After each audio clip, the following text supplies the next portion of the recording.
दक्षिण राजस्थान की सियासत में गर्मी अब मौसम से आगे बढ़ती नजर आ रही है। बांसवाड़ा डूंगरपुर से बीएपी सांसद राजकुमार रोत ने सर्किट हाउस में प्रेस वार्ता कर बिजली, पानी और बदहाल व्यवस्थाओं को लेकर भाजपा सरकार पर तीखा हमला बोला है। सांसद ने साफ चेतावनी दी है कि अगर 7 दिन में हालात नहीं सुधरे तो बीएपी सड़क से लेकर गांव तक बड़ा आंदोलन छेड़ेगी। सर्किट हाउस में आयोजित प्रेस वार्ता में सांसद राजकुमार रोत के साथ आसपुर विधायक उमेश डामोर, बीएपी जिला अध्यक्ष अनुतोष रोत सहित कई पदाधिकारी मौजूद रहे। इस दौरान सांसद रोत ने कहा कि भाजपा की डबल इंजन सरकार ने चुनाव के समय 24 घंटे बिजली देने का वादा किया था, लेकिन आज वागड़ क्षेत्र के लोग भीषण गर्मी में अघोषित बिजली कटौती झेलने को मजबूर हैं। उन्होंने दावा किया कि कई ग्रामीण इलाकों में सिर्फ 2 से 3 घंटे ही बिजली मिल रही है, जिससे किसान, पशुपालन और आमजन परेशान है। राजकुमार रोत ने अस्पतालों की हालत पर भी सवाल उठाए हैं और कहा कि कई जगह इन्वर्टर तक नहीं है, जिससे मरीजों की जान जोखिम में पड़ गई है। बिजली संकट के कारण पेयजल व्यवस्था भी चरमरा गई है और इंसानों के साथ मवेशियों के सामान्य भी पानी का संकट खड़ा हो गया है। सांसद ने चेतावनी दी कि यदि अगले 7 दिनों में बिजली पानी की व्यवस्था नहीं सुधरी तो बीएपी बड़ा जन आंदोलन करेगी। प्रेस वार्ता में सांसद ने राज्य सरकार के ग्राम रथ अभियान को भी निशाने पर लिया। उन्होंने आरोप लगाया कि यह अभियान जनता के काम करने के बजाय आगामी पंचायती राज चुनाव को देखते हुए बीएपी के खिलाफ माहौल बनाने का जरिया बन गया है। वहीं नीट पेपर लीक मामले पर भी सांसद ने सरकार को घेरा और कहा कि लाखों युवाओं के सपनों के साथ खिलवाड़ हुआ है।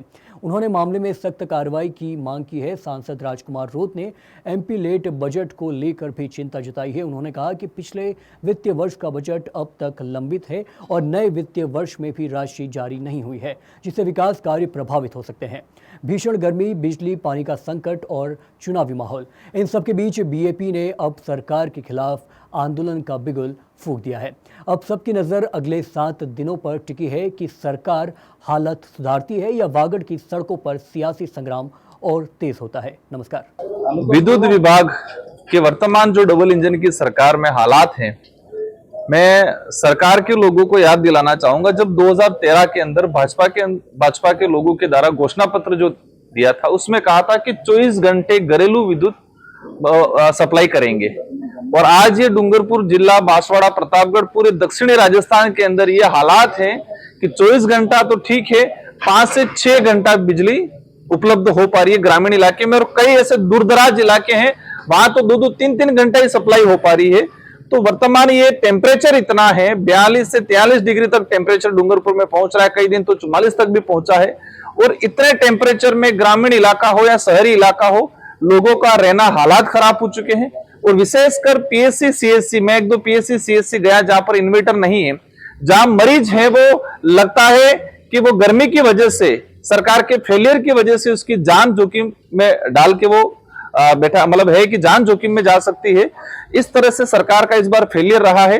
विद्युत विभाग बिल्कुल ठप पड़ा हुआ है डबल इंजन की सरकार में। ग्रामीण इलाके में लोग त्रस्त हैं, पानी पीने के लिए भी नहीं है, पशु कई तरस रहे हैं। तो सरकार के कलेक्टर साहब के माध्यम से सरकार को हमने आज मैसेज दिया है, ज्ञापन दिया है कि इसका जल्द 3-4 दिन में सुलटारा करा दे। अगर 3-4 दिन में इसका समाधान नहीं होता है तो हमारी तरफ से बड़ा आंदोलन किया जाएगा।